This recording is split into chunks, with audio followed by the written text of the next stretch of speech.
నువ్వు నిజంగా పాపం వదలాలి అనుకుంటున్నావా? లేక పాపం చేసినాక క్షమాపణ చెప్పి మళ్ళీ అదే చేయడానికి మనసులో ఒక సర్దుబాటు చేసుకుంటున్నావా? ఎందుకంటే చాలామంది ఇదే స్థితిలో ఉన్నారు. బయటికి దేవుని పిల్లలమని కనిపిస్తారు, లోపల మాత్రం అదే పోరాటం, అదే బలహీనత, అదే రహస్యమైన అలవాటు, అదే పడిపోవడం, మళ్ళీ లేచి దేవుడికి మొరపెట్టడం, మళ్ళీ అదే చోట పడిపోవడం. ఈ చక్రం ఆగట్లేదు అని నీ హృదయం అరుస్తుంది కదా. రాత్రి ఒంటరిగా ఉన్నప్పుడు నీ మనస్సాక్షి నిన్ను ప్రశ్నిస్తుంది కదా, నిజంగా నేను మారుతున్నానా లేక నన్నే నేను మోసం చేసుకుంటున్నానా అని. ఈ ప్రశ్నకు సమాధానం వినడానికి నువ్వు సిద్ధంగా ఉన్నావా? ఎందుకంటే ఈ మాటలు ఓదార్పు కోసం కాదు, నిన్ను నిద్రలేపడానికి. ఇప్పుడు నేను మాట్లాడేది కొత్త విశ్వాసులకు కాదు, చాలా కాలంగా ప్రభువును నమ్ముతున్న వాళ్ళకి, ప్రార్థన చేయడం తెలిసిన వాళ్ళకి, బైబిల్ వచనాలు గుర్తున్న వాళ్ళకి, కానీ ఇంకా లోపల పాపంతో పోరాడుతున్న వాళ్ళకి నువ్వు ప్రతిసారి ఒకే మాట చెప్తావు, ప్రభువా చివరిసారి, ఇంకెప్పుడు చేయను. కానీ కొన్ని రోజులు లేదా కొన్ని గంటలకే మళ్ళీ అదే జరుగుతుంది. అప్పుడు నీ హృదయం బరువెక్కిపోతుంది. ప్రార్థన చేయాలంటే నోరు రావట్లేదు, బైబిల్ తెరవాలంటే భయం. దేవుడు నన్ను చూస్తున్నాడా అన్న లజ్జ. ఇది చిన్న విషయం కాదు, ఎందుకంటే ఇది నీ ఆత్మకు సంబంధించిన విషయం, ఇది నీ నిత్యత్వానికి సంబంధించిన విషయం. బైబిల్లో ఒక బలమైన మాట ఉంది, ఇది మనం ఇష్టపడే వచనం కాదు కానీ నిజం.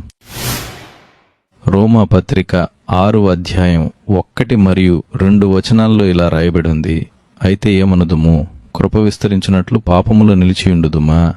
అట్టి మాట ఎప్పటికీ కాదు అని రాయబడి ఉంది. పౌలు ఇక్కడ సూటిగా మాట్లాడుతున్నాడు, దేవుడు కృప చూపిస్తున్నాడని చెప్పి పాపంలో ఉండడం సరైంది కాదు అని. అంటే మనం చాలాసార్లు మన హృదయంలో అనుకునేది ఇదే, దేవుడు కృపగలవాడు కదా, క్షమిస్తాడు కదా, మళ్ళీ ప్రార్థన చేస్తే సరిపోతుంది కదా. కానీ పౌలు అంటున్నాడు అట్టి మాట ఎప్పటికీ కాదు అని. అంటే దేవుని కృపను పాపానికి లైసెన్స్లా వాడకూడదు అన్న మాట. ఇక్కడ ఒక నిజం చెప్పాలి, పాపం అంటే జారిపోవడం మాత్రమే కాదు, పాపం అంటే ఒక బంధం, ఒక గొలుసు, ఒక అలవాటు, ఒక దాస్యము. నువ్వు మళ్ళీ మళ్ళీ అదే పాపంలో పడుతున్నావంటే అది నీపై అధికారం సాధించిందని అర్థం, అది నిన్ను నడిపిస్తుంది, నువ్వు కాదు. బైబిల్ ఇదే చెప్తుంది. యోహాను సువార్త 8వ అధ్యాయం 34వ వచనంలో యేసు ప్రభు ఇలా చెప్పాడు, పాపము చేయువాడు ప్రతివాడును పాపమునకు దాసుడే అని చెప్పబడింది. దాసుడంటే ఏంటి? తనకిష్టం వచ్చినట్టు చేయలేడు, ఎవరు ఆజ్ఞాపించినట్టు చేయాలి. అంటే నువ్వు అంటున్నావు నేను చేయకూడదు అనుకుంటున్నా కానీ జరుగుతుంది, అదే దాస్య లక్షణం. ఇప్పుడు ఇక్కడే మనం ఒక తప్పుడు ఆలోచనలో పడిపోతాం. మనం అంటాం, నా బలహీనత అలా ఉంది, నా శరీరం అలా ఉంది, నా పరిసరాలు అలా ఉన్నాయి, దేవుడే నాకు సహాయం చేయలేదు అని. కానీ బైబిల్ ఏమంటుంది? 1 కొరింథీయులకు 10వ అధ్యాయం 13వ వచనంలో ఇలా రాయబడి ఉంది, మనుష్యులకు సాధారణమైన శోధన తప్ప మీ మీద ఏ శోధన రాలేదు, దేవుడు నమ్మదగినవాడు, మీరు శక్తికి మించి శోధింపబడనీయడు అని రాయబడి ఉంది. అంటే ఇది స్పష్టం, నీ మీద వచ్చిన శోధన ప్రత్యేకమైనది కాదు, నువ్వు ఒక్కడివి కాదు. కానీ దేవుడు శక్తికి మించి అనుమతించడు. అంటే బయటపడే మార్గం ఉంది. అయితే ప్రశ్న ఏంటంటే, బయటపడే మార్గం ఉండి కూడా ఎందుకు మళ్ళీ మళ్ళీ పడిపోతున్నాం? ఇక్కడే అసలు సమస్య బయటపడుతుంది. మనం పాపాన్ని వదలాలని కాదు, పాపం వల్ల వచ్చే నొప్పిని మాత్రమే వదలాలని అనుకుంటున్నాం. పాపం వల్ల వచ్చే దోషభావం వద్దు, పాపం వల్ల వచ్చే భయం వద్దు, కానీ పాపం మాత్రం కావాలి. ఇది కఠినంగా అనిపించవచ్చు కానీ నిజం ఇదే. ఎందుకంటే నిజంగా పాపాన్ని ద్వేషించినవాడు దానికి దగ్గరగా వెళ్ళడు, కానీ మనం దాని అంచుల దాకా వెళ్ళి మళ్ళీ పడిపోతున్నాం. దావీదు జీవితం చూడు, అతను పాపం చేశాడు, పెద్ద పాపం చేశాడు, కానీ అతని హృదయం ఎలా స్పందించిందో చూడు. కీర్తనలు 51వ అధ్యాయం 3 మరియు 4 వచనాలలో ఇలా రాయబడి ఉంది, నా అతిక్రమములు నాకు తెలిసి ఉన్నవి, నా పాపము నిత్యము నా ఎదుట ఉంది అని దావీదు అంటాడు. అతను పాపాన్ని కప్పిపుచ్చుకోలేదు, ఇతరులను నిందించలేదు. నా పరిస్థితులు అలా ఉన్నాయనలేదు, నా పాపం నా ఎదుటుంది అన్నాడు. ఇదే నిజమైన పశ్చాత్తాపం. పాపం పట్టుబడినందుకు బాధ కాదు, పాపం చేసినందుకు బాధ. ఇక్కడ ఒక భయం కూడా ఉంది, అదే సమయంలో ఒక ఆశ కూడా ఉంది. భయం ఏంటంటే, మనం పాపంతో రాజీ పడితే మన హృదయం నెమ్మదిగా కఠినమవుతుంది, దేవుని స్వరం వినిపించదు, ప్రార్థన ఒక అలవాటుగా మారుతుంది, ఆత్మసాక్షి నెమ్మదిగా మౌనమవుతుంది. ఇది చాలా ప్రమాదకరం.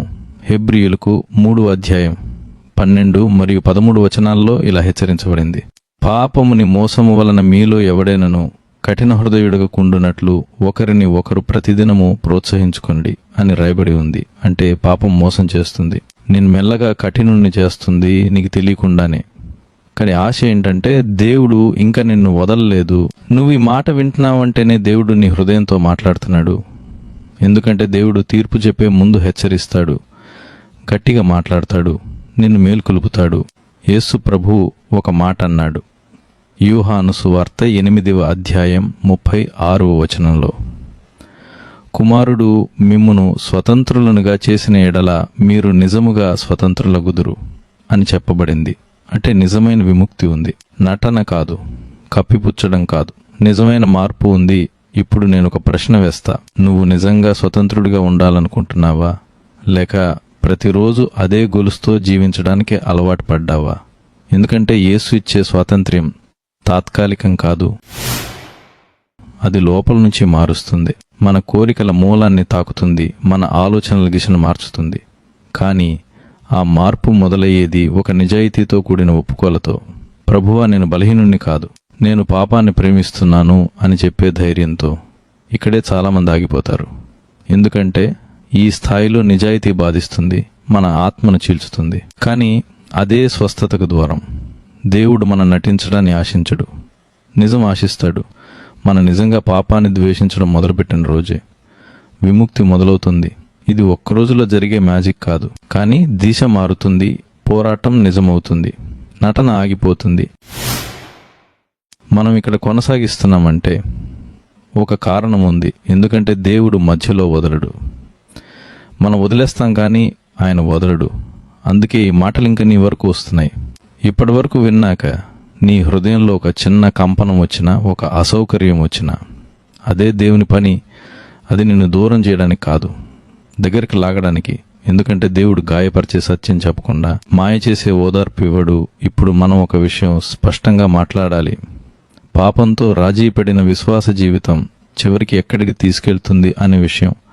ఇది భయపెట్టడానికి కాదు, మేల్కొలిపేందుకు. చాలామంది అనుకుంటారు, నేను విశ్వాసిని, బాప్తిస్మం తీసుకున్నాను, ప్రార్థన చేస్తాను, కాబట్టి నా లోపలి ఒక పాపం ఉన్నా దేవుడు అర్థం చేసుకుంటాడు అని.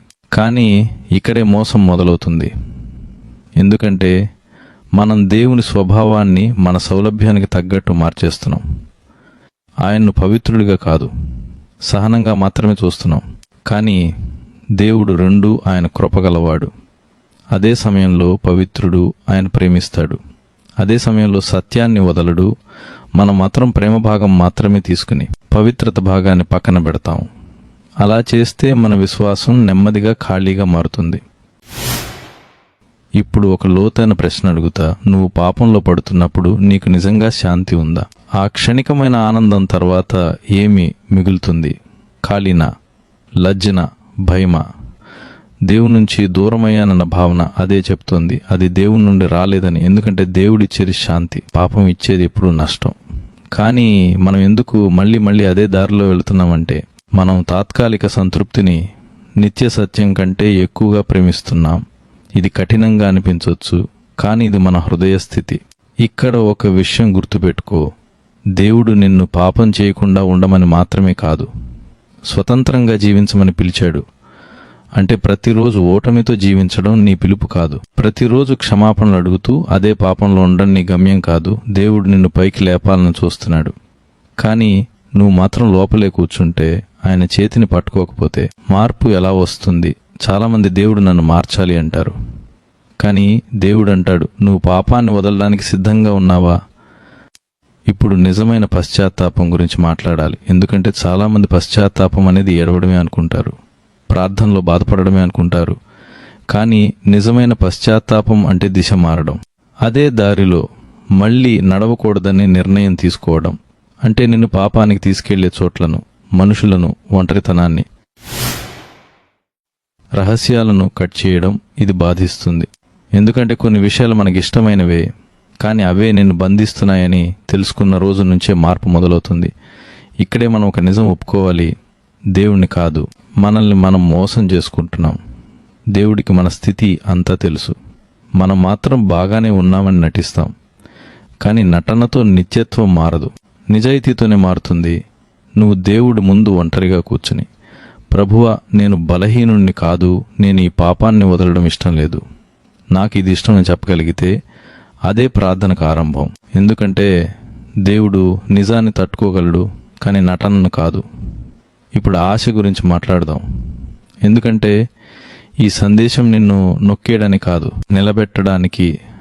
నువ్వెంత లోతులో ఉన్నా దేవుని చేయి ఇంకా లోతుగా వెళుతుంది. నువ్వెంతకాలంగా అదే పాపంలో ఉన్నా ఆయన కృపకాలం కన్నా పెద్దది. కానీ ఒక విషయం గుర్తుపెట్టు, కృప నిన్ను పాపంలో ఉంచడానికి కాదు, పాపం నుండి బయటకు తీసుకురావడానికి. కృప అంటే దేవుడు కళ్ళు మూసుకోవడం కాదు, నిన్ను మార్చే శక్తినివ్వడం. నువ్వు వినిపిస్తున్నావంటే ఒక నిర్ణయం తీసుకోవాల్సిన సమయం వచ్చింది. ఈ నిర్ణయం భావోద్వేగంతో కాదు, లోతైన సత్యంతో. ఇప్పటి వరకు నేను ఇలా ఉన్నాను, కానీ ఇక ఇలా ఉండను అని, నేను పరిపూర్ణునవుతాను అని కాదు, కానీ నిజాయితీగా పోరాడతాను అని, పడిపోతే అక్కడే పడి ఉండను అని, లేచి వెలుగులో నడుస్తాను అని. రహస్య జీవితం కాదు, వెలుగు జీవితం ఎంచుకుంటాను అని. ఇదే నిజమైన మార్పు దారి. ఇప్పుడు నేను నిన్ను ఒక పని చేయమని అడుగుతున్నాను. ఇది కామెంట్ కోసం కాదు, ఇది నీ ఆత్మ కోసం. ఈ సందేశం విన్న తర్వాత వెంటనే ఇంకో వీడియోకి వెళ్ళిపోకు. కొంచెం ఒంటరిగా కూర్చో, ఫోన్ పక్కన పెట్టు. దేవుడితో ఒక సూటి మాట మాట్లాడు, నటించకు. అందంగా మాట్లాడకు, నీ భాషలో, నీ నిజంతో మాట్లాడు. ప్రభువా, నేను ఇక్కడ ఇరుక్కున్నాను, నాకు సహాయం చెయ్యి అని. ఆ ప్రార్థనను దేవుడు నిర్లక్ష్యం చేయడు. మరొక విషయం కూడా చెప్తా, ఈ పోరాటం ఒంటరిగా చేయాలని ప్రయత్నించకు. ఎందుకంటే ఒంటరితనంలోనే పాపం బలపడుతుంది. వెలుగులోకి వచ్చినప్పుడు అది బలహీనమవుతుంది. నమ్మదగిన ఒక విశ్వాసిని, ఒక ఆత్మీయుణ్ణి, ఒక పెద్దవాడిని సంప్రదించు. ఇది లజ్జ కాదు, ఇది జ్ఞానం. నిన్ను బంధించినది రహస్యమైతే నిన్ను విడుదల చేసేది వెలుగు. చివరిగా ఇది గుర్తుపెట్టుకో, నిత్యత్వం ఆట కాదు. మనం ప్రతిరోజు తీసుకునే చిన్న నిర్ణయాలే మన దారిని నిర్ణయిస్తాయి. ఈరోజు పాపంతో రాజీ పడితే రేపు హృదయం కఠినమవుతుంది. కానీ ఈరోజు సత్యాన్ని ఎంచుకుంటే నెమ్మదిగా అయినా నిజమైన స్వాతంత్ర్యం వస్తుంది. దేవుడు నిన్ను ఇప్పటికీ పిలుస్తున్నాడు, పారిపో అని కాదు, నా దగ్గరికి రా అని. ఈ మాటలు నిన్ను తాకితే కామెంట్లో ఒక్క మాట రాయి, ప్రభువా నాకు సహాయం చెయ్యి అని. నీ నిర్ణయానికి ఒక గుర్తు. చాలామంది బయట నవ్వుతారు, కానీ లోపల ఇదే పోరాటం. మనం ఒకరికొకరం వెలుగుగా ఉండాలి, ఇంతటితో కాదు. నీ జీవితం ఇక్కడితో ముగియదు, ఇది ఒక మలుపు మాత్రమే. నువ్వు ఏ దిశలో తిరుగుతావో నువ్వే నిర్ణయించాలి. దేవుడు సిద్ధంగా ఉన్నాడు, ఆయన చెయ్యి చాపి ఉంది. ఇప్పుడు నీ వంతు. నువ్వు పాపాన్ని వదలాలని నిజంగా అనుకుంటున్నావా, లేక మళ్ళీ మళ్ళీ అదే చేయడానికి ఒక కారణం వెతుక్కుంటావా? ఈ ప్రశ్నకు సమాధానం మాటల్లో కాదు, నీ నిర్ణయంలో కనిపించాలి. దేవుడు నీకు సహాయం చేయుగాక.